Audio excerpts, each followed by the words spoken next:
Now, forestry mulching looks like an exciting industry to get into, but before you jump into it, you've got to know a few things. One, it takes specialized equipment, meaning you can't just go ahead and pop a forestry kit on the front of any old skid loader and think it's going to actually operate it the right way.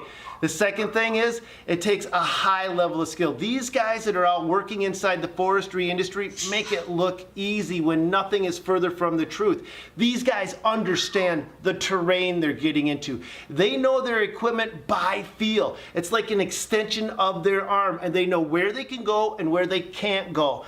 And I know that you guys are looking at getting into this thing. You want more information? Just look in the comments down below, because these guys have a wealth of knowledge and they're willing to share it in the comments down below. What we're going to be concentrating on today is some of that specialized equipment. There's two typical kinds of mulching kits. There's a disc mulcher, which you're going to see today, and there's certain advantages and disadvantages to a disc mulcher, and then there's a drum mulcher, which we're going to do a video on down the line. So make sure you come back if you're thinking about getting into this industry. But without wasting any more time, let's go make some trees pop.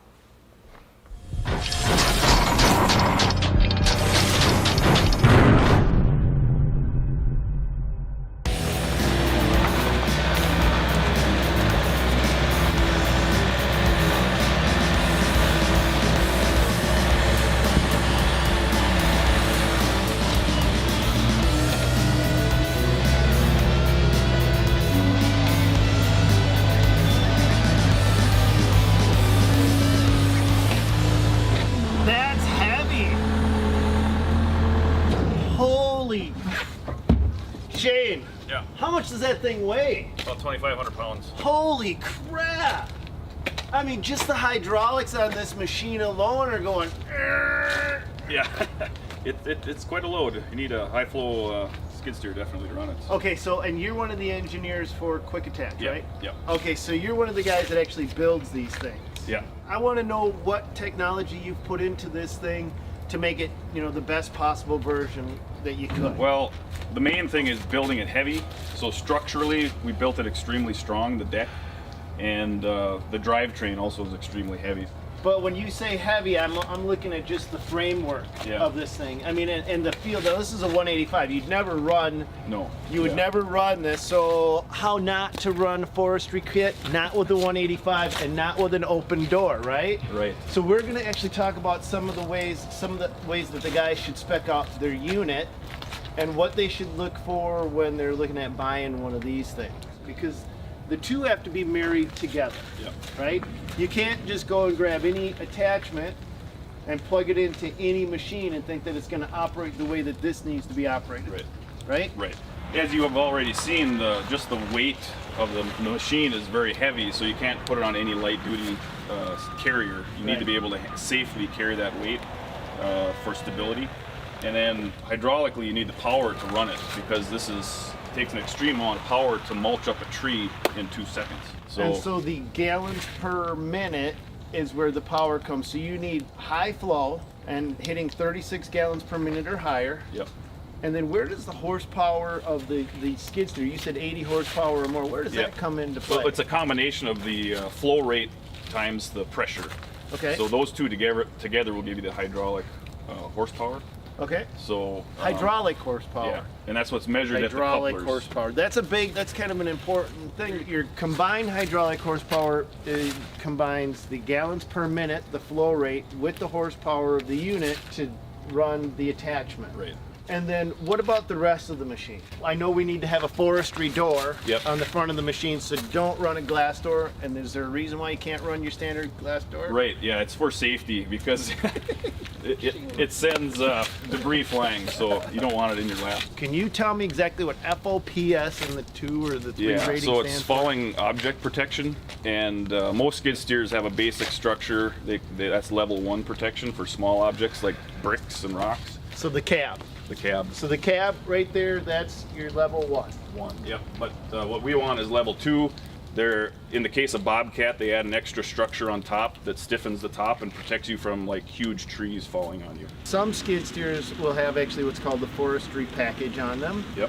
And that's where they actually protect the lights on the front and the back and the rear, and then they have a a more protective shroud on the cage, on the skid steer as well. So this would be reinforced as well. Yeah, some of them have coverings that fill in open areas because as you get sawdust and leaves and stuff in the engine compartment, it becomes a real fire hazard. You are literally going through the forest, grinding everything up that you can imagine, and you'll get chips. I mean mulch. And what'll happen is kind of like a lawnmower when you cut grass and you get all the dry grass clippings on it, and if you forget to blow them off, you can start a fire. Well, you can not only start a fire, but you can suffocate your engine. So it's really important that if you use these attachments that you keep your engine compartment clean. Let's go to the actual working end of the machine. Now, this is a disc. Yep. Now, I've seen them as wheels. What's the difference? The main difference is that this will mulch an entire tree in one shot, so it's faster. You come up to the tree, I usually come up at about a 45-degree angle, maybe 6 feet off the ground. Move into the tree forward, and the top of the tree will just be sucked in because of the rotation. And the teeth on top grab the tree then and then pull it in. And it happens like blinking your eye, it just sucks it right in. That sounds scary and fun and exciting and something that I've wanted to try for a very long time. Yeah. So that is a 4-inch output shaft, right? Correct.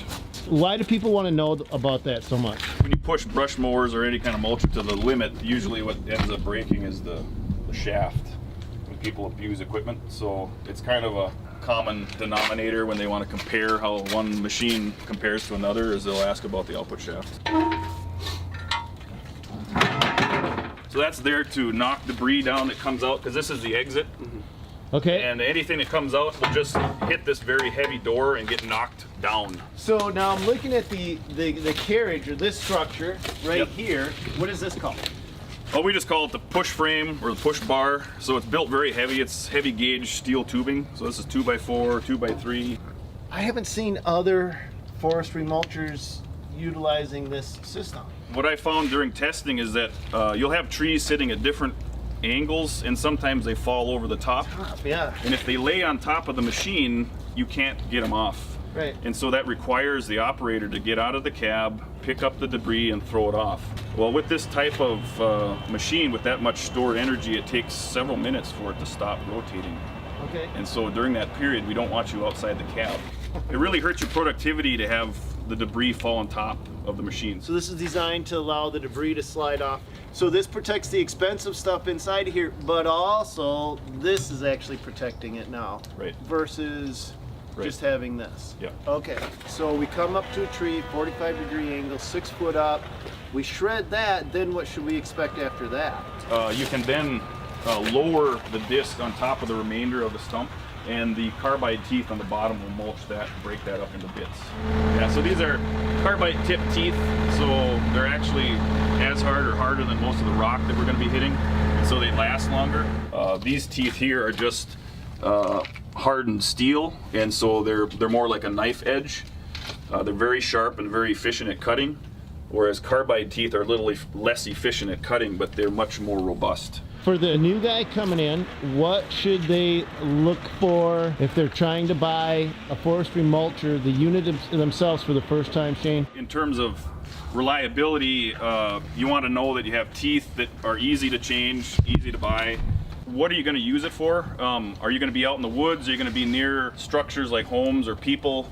This type of machine, you just don't want to have people around or any kind of property because it is so dangerous. Even disc or drum style mulchers are dangerous, but this one is even more so because it has the ability to throw material. All right, let's take her over, and I think Xander's excited.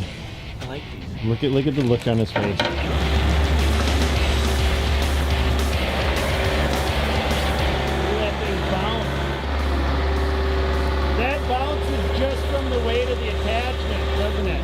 So when you have one of these without an attachment, they do wheelies, and when you have one of those, it does endos.